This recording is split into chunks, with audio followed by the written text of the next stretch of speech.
Inhabited by ducks and turtles. Wow. Today I'm going to stop for just a moment to tell you why you don't see any gibbons. Turtle! About this island. Turtle? Turtle? Now, sadly, a few months ago, we did lose our 47-year-old female, Jasmine. But 47 is very old for gibbons, so she did live a good, long, happy life here with us. Along with her mate, Bono, who's 42. And Bono was here alone for a couple weeks, but they are very social animals, and we didn't want him to get too lonely. So he got a first-class ticket to Oahu, Hawaii, where he will spend the rest of his life at a zoo there, along with some new gibbon friends. And the Santa Barbara Zoo was kind enough to send his favorite keeper along with him on that journey, and she reported back only good things, saying he seems to be doing very well so far. And after checking out this island a little bit longer, especially since they've cleaned everything up, you can see that there is no fence, it's just that big moat. And the reason for that is this island is specifically designed for gibbons, and gibbons are apes.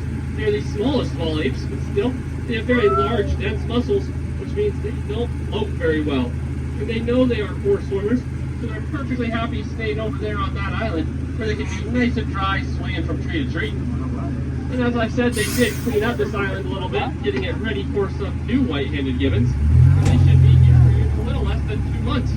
So hopefully we'll come back in a couple months and see some new gibbons swinging around. Now, if you guys will look off to the left on this beautiful day, you'll see the Entree Clark Bird Reserve. The 42-acre property, about 35 of those acres being underwater, and they make for a fantastic beaver. We're visited by over 200 different species of bird every single year, some of which live with us year-round, while others just stop by on their migration. And that water you see in there is brackish, meaning it's a mixture of fresh and salt water. It only happens at the deepest. Fish over there. There's really only one fish species you can find, and that would be mosquito fish. The mosquito fish are small, minnow-like fish, that feed on mosquito larvae.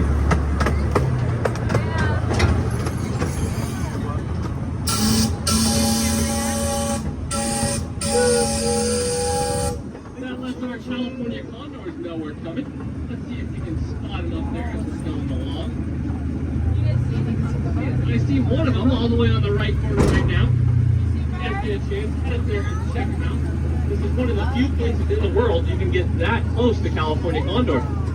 The reason they are such special is because in the late 1980s, there were only 22 of them left. So they were all captured and put into a conservation program. And now there are just under 600 or so, with about half of them living in the wild on their own. They are the largest land bird in North America, weighing about 25 pounds and have a wingspan of up to 9.5 feet. And up behind that big rock wall over to our right is where you can find Bandori and Zinga. They are our two western lowland gorilla brothers. They each weigh over 400 pounds. They get that big by eating about 40 pounds of vegetation every single day. Mira papi, mira papi. And these also eat about 75 pounds of vegetation. It's our Maasai giraffe. The Maasai giraffes are the largest of all 9 subspecies of giraffe, growing to over 18 feet tall. We are lucky enough to have 4 of them. So I'm going to stop up here in just a moment, introduce you guys to them, and see you all sorts of facts about them. There's 3.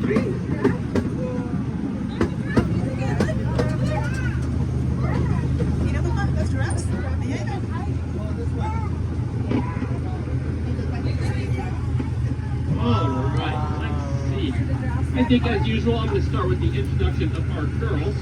So if you'll look all the way over to the right, over at that feeding trough, you'll see a Dia. And she's about 11 years old, and she's had 3 offspring with us here at the zoo so far. And 2 of them are still here today. One of them is that smaller giraffe you see right in the middle there. That's Malia. Malia's only 2 years old, but she is getting very big. She's a little over 10 feet tall and just under 1,000 pounds now. And when she was born, she was already over 6 feet tall and up and walking in about 45 minutes. And then all the way on the left here, over at that giraffe feeding deck, is Raimi. Raimi's about 4 years old and just a little bit taller than his mom over there. And then that really big guy at the feeding trough now, that is Theo. Theo's a little over 15 feet tall. He turned 6 in November. He came to us from the Cincinnati Hat, weighing just under 400 pounds. these guys normally sleep or at least rest for about 20 hours a day. And if we were out in the wild, Felicia there would be the one to do about 90% of the hunting, while Ralph stayed back and protected the pride. And as much as I would love to stop in front of them and tell you all about them, they are not big fans of the train. We gotta keep on moving. And these white buildings down your right is our preschool, the first fully outdoor accredited preschool on the West Coast, the second in the United States. And coming up on your left, you're gonna see a couple of elephants. Those are the only elephants you'll find in our zoo. We just have some where the Australian walkabout is now. It's a little too small up there. In order to comfortably house 3 elephants, you need a habitat about the size of our entire zoo. Now this driveway we're going over is the original entrance to the zoo. Also the original driveway of Lillian's child estate. She owned this property over 100 years ago. Her house was all the way up on top of that hill there. They got that restaurant now. And she donated it to the Santa Barbara Foundation in 1947. In 1963, they opened the Santa Barbara Zoo with only about 7 animals in it.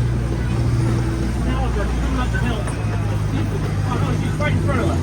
This is our capybara Poppy right here. Capybaras are the largest rodents in the world, and Poppy is a very large capybara. She's about 125 pounds. And you can compare her to Antonio, who's just on the other side. He's a couple years younger than her.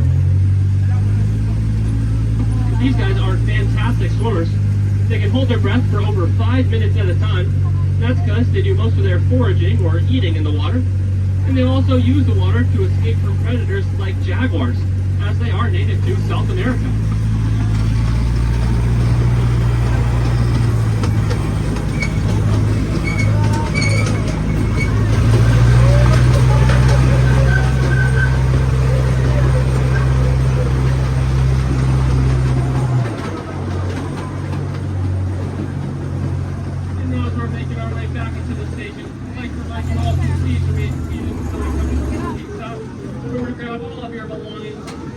Super rest of your day here with us.